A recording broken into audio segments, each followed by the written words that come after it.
Greetings, Shas'Os. It's time to review Grotmus Calendar number 2. And we were gifted with the Dark Angels detachment called the Lion's Blade Task Force.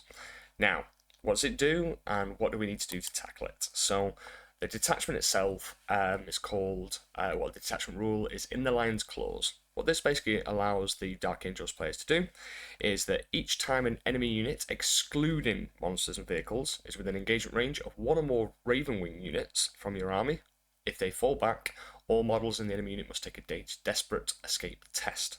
When doing so, if that enemy unit is battle shot, you subtract 1 from each of those tests. Now, the second part is each time a Deathwing unit from your army declares a charge, notably remember the keyword Deathwing, and then if one or more targets of that charge are within engagement range of one or more Ravenwing units from your army, add 2 to the charge roll. So just to simplify it, Ravenwing is all the fast stuff, and then Deathwing is usually all the slow stuff. So Deathwing Terminators, Deathwing Knights, and then Ravenwing Bikes. So the bikes working alongside the infantry to allow those infantry units to actually have an extra 2, adding 2 to the charge rolls. So that's the kind of synergy with this army. It's going to be fast stuff charges you, slow stuff gets +2 to charge. In terms of the enhancements, again, remember my idea behind these videos is keeping short, snappy, and just giving you the layer, the top layer of the cake, the things to really focus on, rather than getting kind of diluted with all the extra wording and all the extra enhancements. Just keep it focused on what we need to focus on as town players. So you're going to have the Fulgus Magna, which you need to kind of always be factoring in, because this just gives a Deathwing unit uppy downy once per battle. So at the end of your opponent's turn, if they're not in with engagement range, they can go up and then come in from strat reserves. So you're going to see this with Deathwing Knights or Terminator unit just being able to uppy downy and then put pressure on you in certain areas of the board where they need to. Now, the stratagems, there are 2 of them to make note of. One is Knights of Iron, and what this basically does is that in their movement phase or their charge phase, one Ravenwing unit from your army can just ignore terrain features. So, whether it be the Storm Raven, the big flying gunship that can go into hover, or be deployed in hover mode, or a unit of bikes that would usually have to kind of go around and lose movement. They can just go, nope, straight through the wall and come at you. Now, the other one is an Escapable Wrath, and this is a weird one. It's basically, think about Heroic Intervention and a Surge move. It's a kind of combination of the two.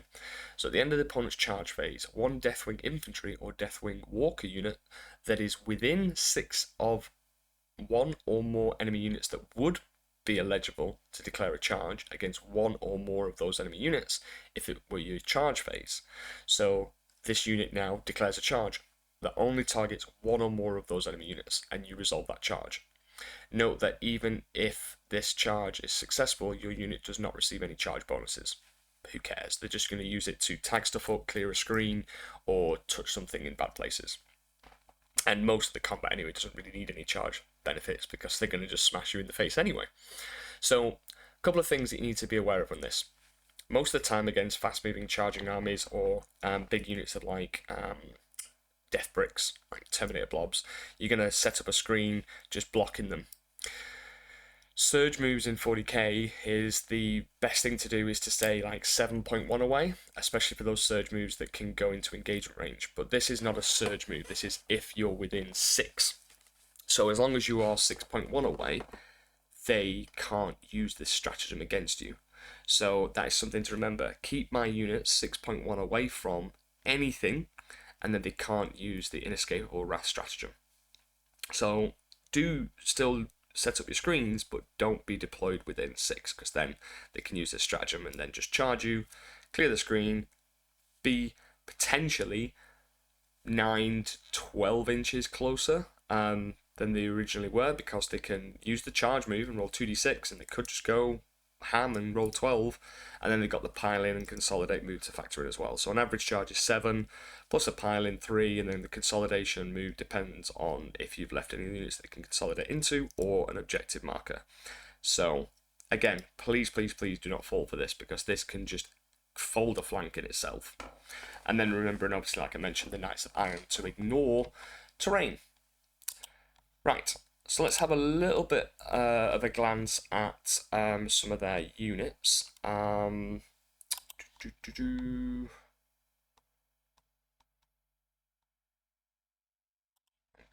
let me just adjust my screen on OBS so you can actually see the full data sheet. Right, so the key thing is, like, what are Ravenwing units? So Ravenwing units are, like I said, the fast-moving stuff. So you got Chaplain, Bike, Ravenwing Command Squad, Samael, and then Invader ATVs, Outrider Squad, Storm Speeders of all variants, Storm Hawk, Storm Raven, Storm Talon gunships, Land Speeder Vengeance, Jet Fighter. But key ones here are going to be like the Ravenwing Black Knights, Dark Talon, Dark Shroud. And I think what you're going to see is loads of single ATVs, so they're little buggies like micro machines, or like Mario Kart versions. Outrider squads. You're going to definitely probably see people playing around with the Storm Raven gunship because it can transport models, and then the Ravenwing Black Knights, and maybe the Dark Talon and stuff like that. And then everything else is just, you know, dudes on foot, Terminators, durable bricks, Deathwing Knights, that kind of thing. The Black Knights actually are going to be really popular because they are quite punchy in both shooting and combat. So on the charge, the Knights of the Caliban get anti-monster 4+ and anti-vehicle 4+, which is really good against us. Strength 5 AP 2-1 damage. And then also they've got an arrangement of shooting weapons like the plasmas, the overcharging. So you're going to see a lot of these. So let's go straight over to the TTS scenario, where what I'm going to show you is all about the fundamentals, the positioning, the tricks that they're going to want to pull off, rather than focusing on rolling dice and seeing what damage they do. It's not really about that. The whole point is to prepare you as best I can for these sneaky positional plays and strategies that they're going to want to do against you. So I've just set up this time a GW board rather than just doing all UKTC, a little bit of variance. So just get rid of these cards because they usually get in the way. Okay, so let's just assume here we're a couple of turns in and the Dark Angels have staged. Now, what we've become accustomed to doing is like, right, what's your maximum movement? Okay, so the Land Raider can go 12. You can get out 3 because the Land Raider has an ability called Assault Ramp, so they can declare a charge after the Land Raider's moved and got the guys out within 3, and then they can charge. And then we're accustomed to kind of measuring ranges and thinking, okay, well, your maximum threat range is, if it moves 12, gets out 3, and a 12-inch charge, it's 27. So if you stay 27.1 away, you're able to actually not give them an eligible target to charge. But most of the time, that ends up being quite far back, and you lose a lot of board presence, which board presence is very important in 40k, because if you don't obtain it early, or you give your opponent too much board control, you can end up just losing the game on primaries alone. And you'll often find that you're out of position for achieving certain secondaries. So it's not as easy to do. It might seem simple in principle, stay 27.1 away and then nobody can charge you, but you're giving up too much ball control. Now what I've done here is I've just set up like a rough kind of scenario where Land Raider's here, you've set up some screens, okay, you've moved a ghost scale out just to kind of block this alleyway here. And you've got a Kroot screen here and a Fire Warrior screen here, and you've got a Plasma Fire Knife unit. So I see this quite a lot, and people have like screen thinking, okay, well they can't touch me, they can't kill my important unit like my Fire Knife Plasma team with the Cold Star, my Riptide screen, so I'm all good. What's going to happen here is that I wanted to highlight this play is there's nothing stopping a Dark Angels player then having this Storm Raven in hover mode and then just spending the stratagem to go through. So if it was deployed here, for example, it could go 20 inches, ignore the terrain, and rudely just kind of insult you and just drop off these Deathwing Knights here and go, okay, come and deal with me next turn. You're going to have to deal with this, you're going to have to reveal yourself, come out to play, and then I'm going to hit you with everything else. But for the purposes of this demonstration, let's just assume that they've moved out here and they've dropped the Deathwing Knights behind this wall here. Okay, or a Terminator squad, whatever it may be. Okay, so they're like there. And this terrain, they're going to be hidden there. Okay, perfect. So you got a Deathwing Knight unit, turn 1, come out of a Storm Raven, and waiting to come and run at you next turn. Over here, they've yeeted this the Ravenwing Black Knights over here, and an ATB here. So, you set up your screens, you're protecting your key units like that, and you're like, alright, cool. Let's just assume you've shot this Storm Raven gone with broadsides, or whatever it is. You can't shoot this because it's hidden, and you can't get to these. Alright. What's going to happen now then, is that they are going to move this unit, 12. They're not going to bother shooting. Maybe they do some plink shots into a ghost kill. They're not going to want to shoot your screens. And I'll tell you why. Let's just assume that one guy's like there because I didn't move that other model far enough. Something like that. Okay. Now the reason they're not going to shoot your screens is because they want to use it to, like I mentioned in the first video, like leapfrog or get closer to you. They're going to then move this Land Raider. Spend the stratagem for what it's worth. Let's go through the wall rather than paying the pivot. You're going to get out their Deathwing Knight or Terminator squad within 3. They're going to then move this unit out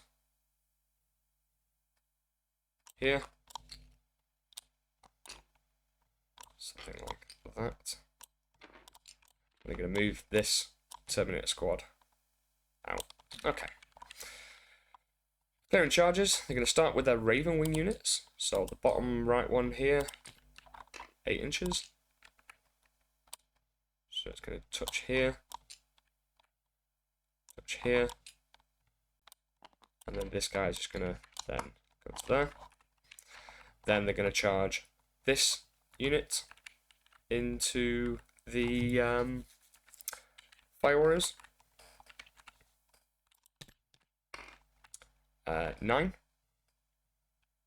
So what they're going to do is going to start with the back guys, because this is a tactic that top players will do, or anybody that really understands the charge phase, is that they will use the back models to try and make engagement range, so that then the furthest deployed models can then go all the way round. So this guy will probably have to go to here, staying outside of engagement range of the crisis suits. They'll move this guy like here towards charging target. They'll move that guy something like that, and obviously they'll position it perfectly, so like that, and then this guy just goes to here, probably to there. Okay, then we've got the charge. Now remember I talked about the detachment rule, so the Ravenwing are now in engagement range. So then this Terminator unit, this unit will now get +2 to its charge. So the center unit goes 9 + 2, it's 11. So again, same principle. They're going to move this guy. For this purpose, it doesn't really matter where they go, because I'm about to demonstrate what happens. So they're just going to tag you like so.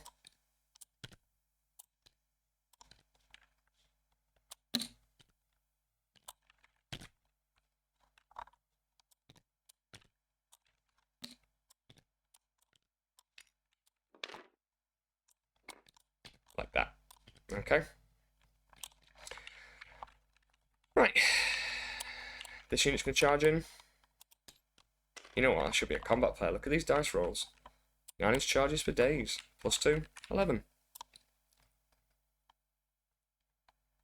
So I'm going to do the back guys.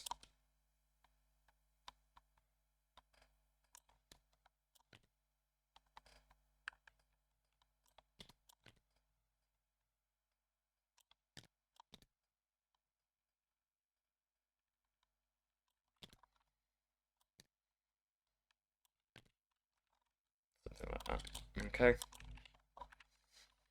Okay, so what's going to basically happen now is here you thought your Fire 19 were protected. Well, not necessarily, because what's going to happen now is they're going to activate with this unit here. Alright? And you can do it two ways. Whichever one's got the most damage going into this unit is going to activate first. Now, those Deathwing Knights, if they have access to like extra damage, then they might want to activate this last. But whichever unit activates first, whether it be the Deathwing Terminators or whether it be the Black Knights, they're going to clear your screen, and then this unit is still eligible to pile in an attack. So it's going to then pile in an attack in this Crisis team. So let's just assume the Blackwing Knights, what they'll do is they'll pile in.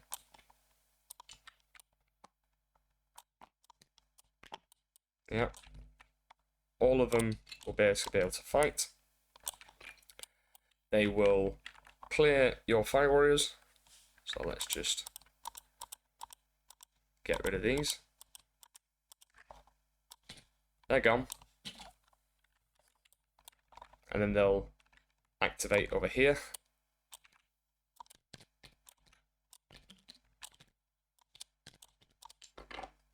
And then still be eligible to fight.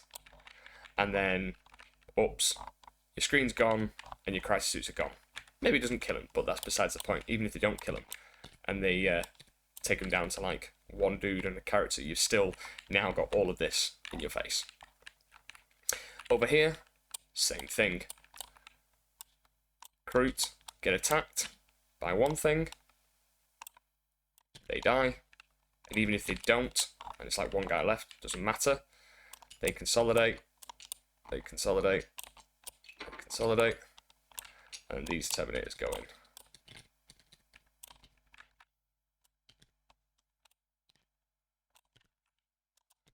And they donk your Riptide. So, what I've just demonstrated here is their version of applying extreme pressure to you through the means of using their faster units to allow their traditionally slow units like Deathwing Knights get into your deployment zone or into the cookie jar a lot earlier than you expected. So, that's showing you what they can do with the walk through terrain. So the, what's it called again? What's that stratagem? 1 minute. Knights of Iron. Yeah, so they use a Knights of Iron stratagem to move a big vehicle through walls, whether it be the Storm Raven or whether it be the Land Raider. And then utilise the +2 to charge, because they charge the Black Knights in. Right, so let's have a look. Let's just reset it up. So I'll just put this unit back.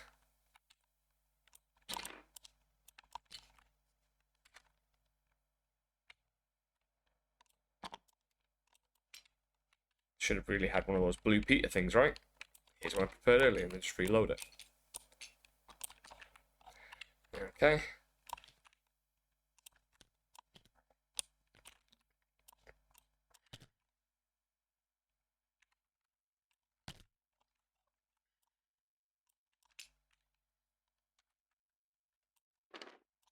Too precious. But we're just gonna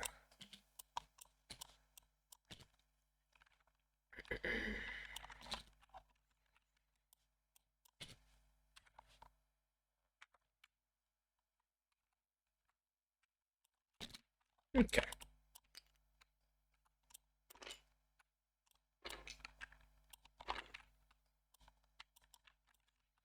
So the key thing that you can do here is knowing that they're going to want to clear your screens. Well, they have to clear your screens, but if they don't have to clear it and they can utilize them to get other stuff into combat, you want to use your screens to block out where they can physically go. So let me just show you an example. Right, so we've established that after showing you what they can do, what can we do to stop it? So there's a couple of units that are still really cheap for us, and like the Recruit Hounds and Single Piranhas. Yeah, they're still 60 points for a Piranha. They got some fairly decent little guns on them, seeker missiles, you name it. Alright, so what we can do is, in this scenario, like I mentioned, so we've got the Ravenwing gunship there. Alright, nice. What we could do, if let's say we went first, is that we could get this unit of Crute Hounds, for example, because when they deploy the Ravenwing gunship, you kind of know where it's going to go because it's in hover mode. So you can go 20 inches, you can kind of go to there, or go to here, and what you can do is, for example, is just place a unit of hounds where they want to stage their unit. So scout move it forward, and just block. That buys you a turn. They can't move over you, so if it's there, you measure 20 inches, okay? So it can't move over me, and then it can't get out. It can go an inch away, and then it can get out.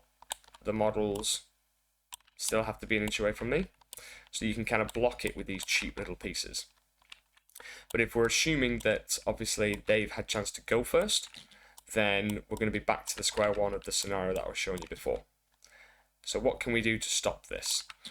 Now, remembering that they have that surge move-esque stratagem, the inescapable wrath, so you need to be very careful here, because if you get within 6, they can just declare a charge anyway. So what we do with our Crute is we move our Crute 6.1 away, like so. Hell, let's just advance them, right? 3.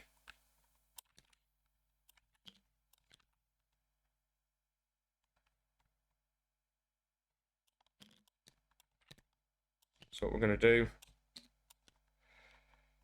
is we're going to stay 6.1 away.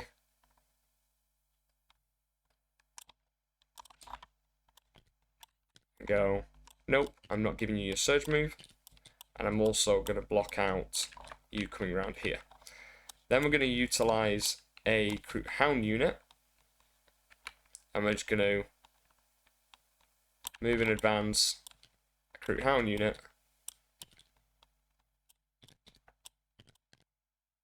Yeah, they can shoot them off, that's fine. But in order to do so, they're going to have to come and reveal some stuff.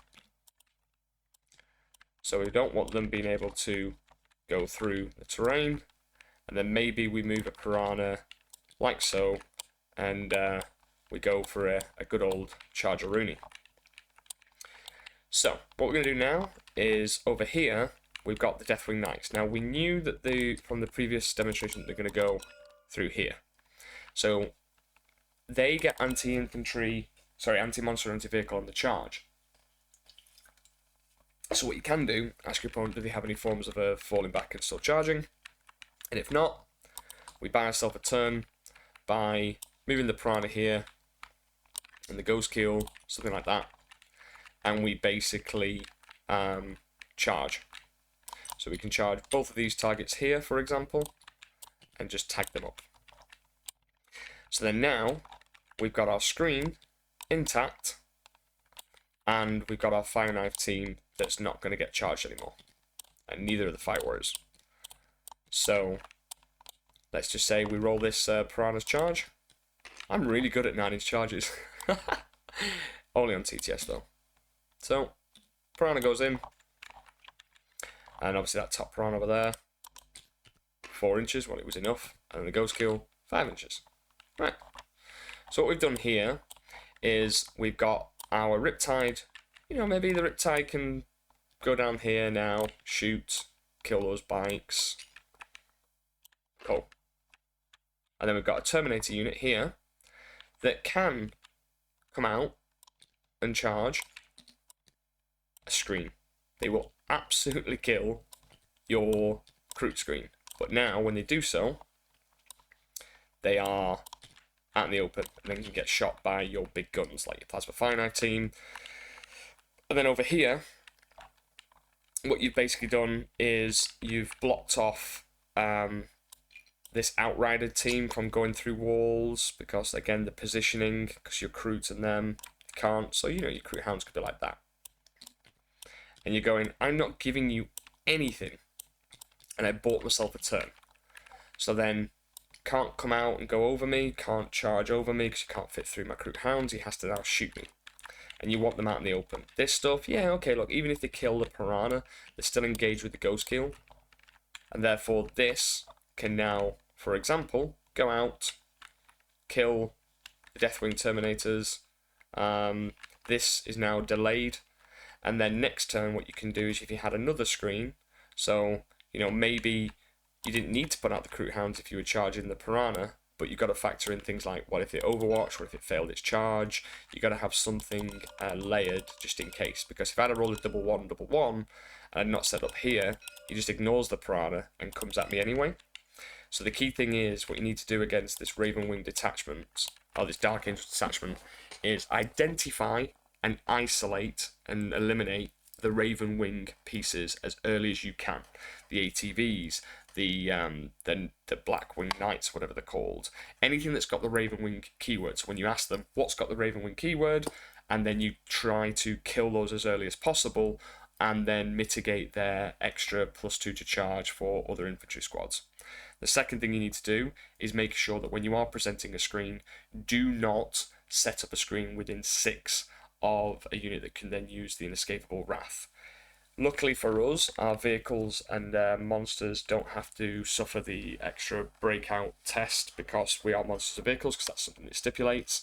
But your screens, if they ever are kind of like consolidated into, will then have to take dangerous, desperate breakout tests on when they want to fall back. And if they happen to be battle shocked, it's an additional -1. So I think that'll be on 1, 2s, and 3s. So you'll lose quite a lot. So hopefully this has been really useful. And I know it's obviously a very basic explanation of the things that are going on, and some of you will already be experienced enough to know this, but for the new people joining Tau, this is going to be extremely useful. So I will get on to doing more of these videos shortly, and hopefully you've really enjoyed them, and I'll keep doing them throughout December. So thank you for all your support, and remember to like, subscribe, and leave comments, because this will help grow the channel and help the YouTube algorithm. And obviously if you're wanting to kind of join one of the best, well, the best Tau community in the world, we're now over 2,000 members. It's got a thriving community. Everybody's really active all the time, talking about their lists and experiences. And if you want to really up your game and enhance your performance, then please check out the subscription tiers, because I really do put a lot of work into the seminars that I do. I discuss many topics, list building exercises, I do demonstrations, I do the faction focus deep dive analysis, and we talk about the meta. And if you want to get the most out of myself and the Discord, the Shas'O tier is the tier to be part of. I've recently added a new feature to this where I review every round of a tournament each month. So I've recently completed the WCW, the Warhammer Championships, in Atlanta, and I've literally given a video of every single round that I've done. I've also done the Coventry event. I'm about to upload the Leicester event where I run a Kion list, and I'm also going to be putting some content on there of the teams tournaments that I took part in. And this is going to be a staple, and I've had lots of feedback from my members saying, oh my god, this is like worth its money in gold straight away, worth its weight in gold. So yeah, plenty to check out. And if you do have any questions, feel free to put in the comments here, or if you do join the Discord, you can @Commander Puretide, and I will quite happily have a conversation with you to make sure you get the right package.